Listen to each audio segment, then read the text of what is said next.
Fala, fofa! Meu nome é Augusto Bax, eu sou investidor de criptomoedas há pelo menos 6 anos. E eu sei que você está procurando para ter resultados rápidos no mercado de criptomoedas e eu tô aqui para te ajudar. Curso Mestres do Bitcoin é o curso mais completo do Brasil. Clique no link abaixo para saber mais. Então vamos puxar o nosso querido gráfico, nossa média de 8 semanal. Enquanto o preço vem fazendo topos e fundos descendentes, nós estamos em tendência de baixa. Quando o canal ele sai de um canal estreito e fica um canal mais largo, isso significa um enfraquecimento da tendência de baixa. Só que assim como tudo que acontece na vida, o mercado ele pode simplesmente do nada acelerar ou desacelerar uma tendência, né? No caso hoje eu acredito que ele vai fazer um dia doji, um dia de indefinição para continuar caindo, tá? E aí ele está engatilhando provavelmente um período de queda mais forte na entrada de 2023, muito, vamos dizer assim, deflagrada pela provável queda dos resultados dos balanços das empresas americanas. Então nós tivemos o seguinte, fofoletes. O mercado ele anda em tendências, né? Então a gente vai pegar o mesmo canal que desenharam ali, vamos colocar ele nesse ponto aqui. Nós temos uma média de preço que foi e agiu como resistência, agiu como suporte e voltou a agir como resistência novamente a esses tempos, voltando a testar depois como suporte. Então o que eu quero dizer é o seguinte: dentro desse contexto, nós começamos a tendência de baixa um pouco mais enfraquecida, ela se acelerou. Então, quando é que ela acelerou? Ela acelerou quando começou o apertamento quantitativo provocado pelo Federal Reserve.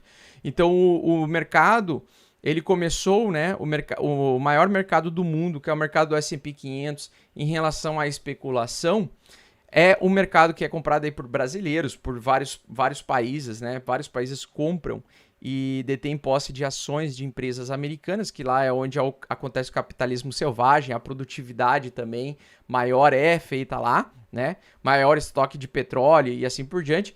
Nós temos o seguinte: nós tivemos um início enfraquecido da tendência de baixa, mas a partir do ponto em que o Federal Reserve assumiu que, de fato, e fez o apertamento quantitativo, nós tivemos a primeira forte grande queda que durou de final de março até metade de junho, tá?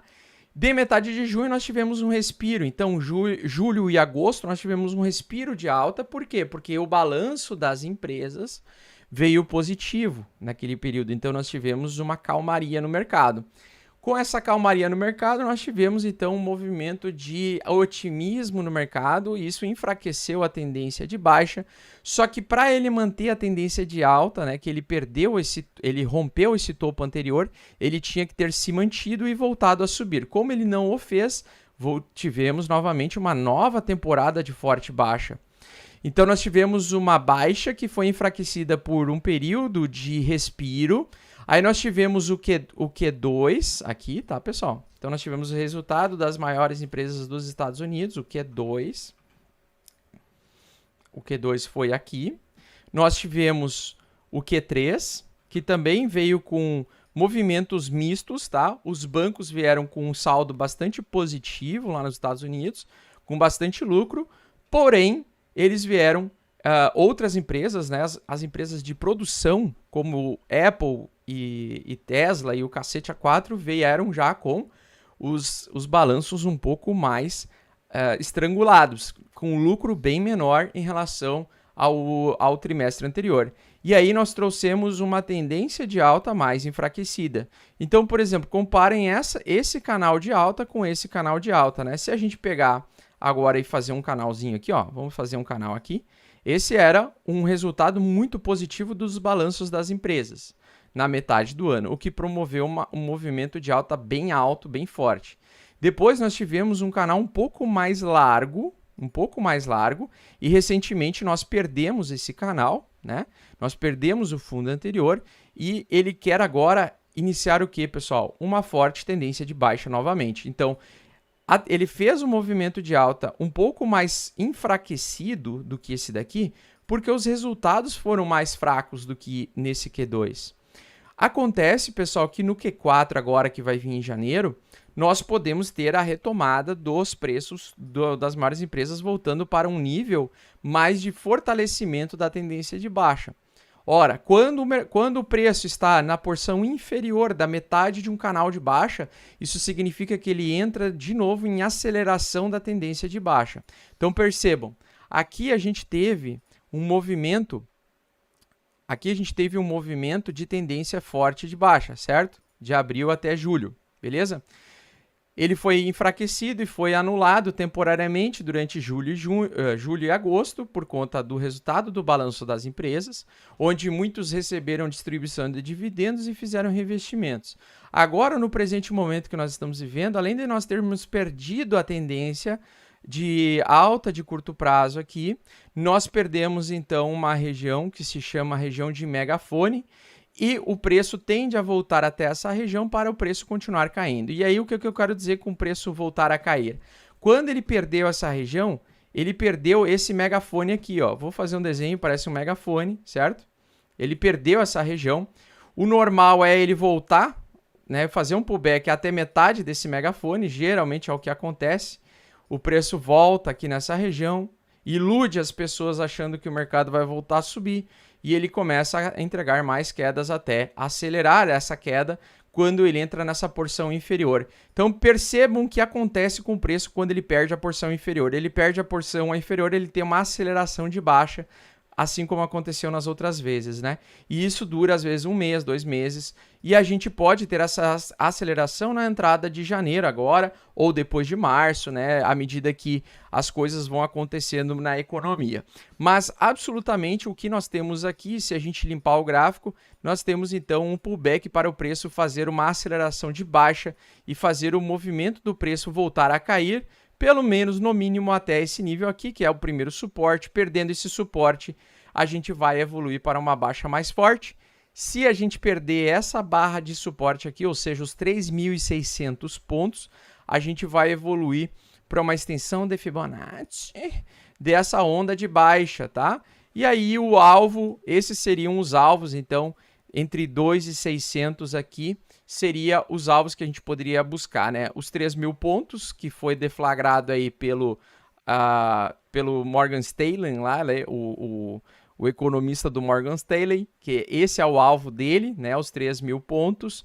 Na minha opinião, os pontos mais viáveis a acontecer é os que acontecem dentro dessa região. Se de fato a recessão continuar e o apertamento continuar e as coisas continuarem a piorando, a gente pode realmente atingir esse nível aqui de 2.600 pontos a 2.300 pontos. No S&P 500, uma retração semelhante ao que aconteceu no Covidão, e aí a gente realmente poderia ver o Bitcoin bater talvez $5.000, $9.000, enfim, não tem como saber onde é que vai exatamente o preço, porque o mercado de criptomoedas ele é um mercado menor, ele tende a parar e frear a sua queda antes do mercado tradicional. Então, se uma queda fosse até os 2.600, a gente chegaria a níveis de preços lá do Covidão, tá? Isso num caso de recessão, quebradeira, crash generalizado e desenfreado. Além disso, pessoal, então, Bitcoin, a moedinha da praia, tá? Bitcoin é a moedinha da praia. Então, vem fazendo topos e fundos descendentes. Teve, de novo, uma recusa do rompimento da média 8 semanal. Ele está claramente com características de continuação de baixa. Ele já evoluiu para o segundo canal de baixa e está testando o suporte desse segundo canal de baixa. Se a gente perder esse suposto rompimento, né? Se a gente perder essa região, a gente... ele já perdeu, na verdade. Perdão, eu falei errado. Ele já perdeu essa região, tá? Então, ele está tentando evoluir agora para o terceiro canal de baixa, tá, pessoal? Então, evoluindo para o terceiro canal de baixa, a região de suporte realmente é essa região pontilhada que vocês estão enxergando. É essa região que vocês estão enxergando aqui, a metade aqui, $12.800, né? Essa é a primeiro suporte. E depois o outro suporte mais apocalíptico, realmente seria essa porção aqui dos $9.000. Os dois alvos que a gente vem falando aí por vários meses, né? Então, esses dois alvos aqui, $9.000 e $12.000, são regiões onde o preço pode realmente capitular, é onde realmente o mercado pode virar uma água de salsicha, ficar lateral por muito tempo, ficar por um ano dentro de uma lateralidade entre 9 e 12 mil, 9 e 20 mil dólares, fazer uma recuperação talvez até 25, talvez até $28.000, tudo pode acontecer no ano que vem. Só que o detalhe é o seguinte, é entender que a força da baixa, ela está muito mais agressiva do que nos ciclos anteriores, tá, pessoal? Então, a força da baixa está muito mais porradeira do que nos ciclos anteriores. E agora nós estamos testando então o suporte do canal secundário, do segundo canal, como resistência. Ele confirmou essa resistência e agora, se ele perder esse fundo anterior aqui, a gente vai buscar os 12 mil dólares. Acredito que nós podemos ter sim essa oportunidade de recomprar Bitcoin entre 12 a 9 mil dólares, sendo essa região provável uma região boa de capitulação. Se o S&P 500 bater e cair até os 2.600, não existe dúvidas que sim, ele poderia evoluir para um quarto canal de baixa, o que levaria praticamente o ano inteiro para fazer esse movimento, tá? Não acho que aconteceria numa velocidade tão rápida assim, mas sim existe essa possibilidade dele atingir daí o nível de 6 mil dólares, que foi o principal suporte lá de 2017. Então, em 2017, o principal suporte do Bitcoin, que foi rompido durante um mês em novembro, foi os 6 mil dólares. E o último, então, seria, de fato, os 4.300, 4.400 dólares, que seria um ponto onde, se o S&P 500 voltar à região do covidão, a gente também poderia ver o mercado aceitando mais prejuízo, mais do que o esperado. Por isso que, no risco que nós estamos, eu prefiro estar off do mercado, de fora do mercado, porque eu não sei até o que ponto, até qual canal ele pode evoluir, tá? Quanto mais canais ele vai conquistando, mais pressão e demanda compradora vai entrar. Então aqui nós temos assim o seguinte, quanto mais aqui embaixo, mais compradores nós temos, tá? Então quanto mais aqui embaixo, mais compradores. Quanto mais aqui em cima, mais vendedores, tá? Então mais vendedores aqui. Então, se a gente tiver mais compradores aqui embaixo, entendendo que nós vamos sofrer uma certa resistência nessa região, eu entendo que se eu pegar e puxar o gráfico para trás e olhar onde foi a zona mais negociada do Bitcoin, foi essa zona aqui. Então, dentro de um período de recessão, que é voltar tempos atrás, né? Ou aceitação de prejuízo por parte de vários investidores que compraram Bitcoin a 1.000 dólares e aceitam agora vender a 4 mil, a 5 mil, a 6 mil. Eu entendo que essa região é a região principal de volume de negociação, aonde nós vamos consolidar o fundo do Bitcoin, tá? Então, abaixo de 12 mil dólares, na minha opinião, os alvos aí são esses alvos aí, essa região que eu acho que vai consolidar o movimento lateral do Bitcoin, até porque eu acho que vai ser um ano doji, vai ser um ano em que nós vamos ter uma grande queda, mas nós vamos ter a forte recuperação e consolidação. Eu acho que 2023 vai ser esse o toque do Bitcoin, vai ser a cara do Bitcoin, vai ser uma grande barra doji, uma barra de recuperação, tá? Que como nós não tivemos ainda uma barra de reversão no fechamento anual aqui, então nós tivemos 3 anos de alta, né? 2019, 2020 e 2021. Agora estamos tendo o fechamento desta barra anual. Como é que passa geralmente uma barra de engolfo de baixa como essa daqui para o preço continuar subindo lá no futuro? Ele faz exatamente esse movimento aqui. Ele inicia a barra vermelha, ele perde os fundos anteriores, volta, chega num fundo, consolida e lateraliza e fecha o ano com uma lateralidade, né? Com uma barra lateral.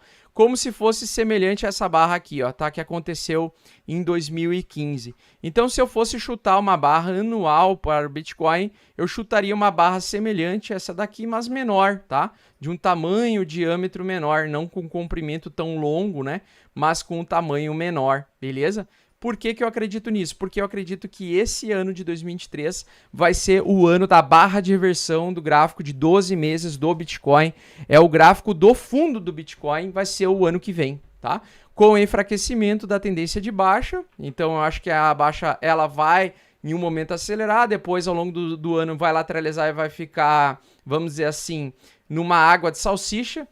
Se eu fosse resumir 2023, eu acho que 2023 vai ser o ano da renda fixa, para lucrar, né?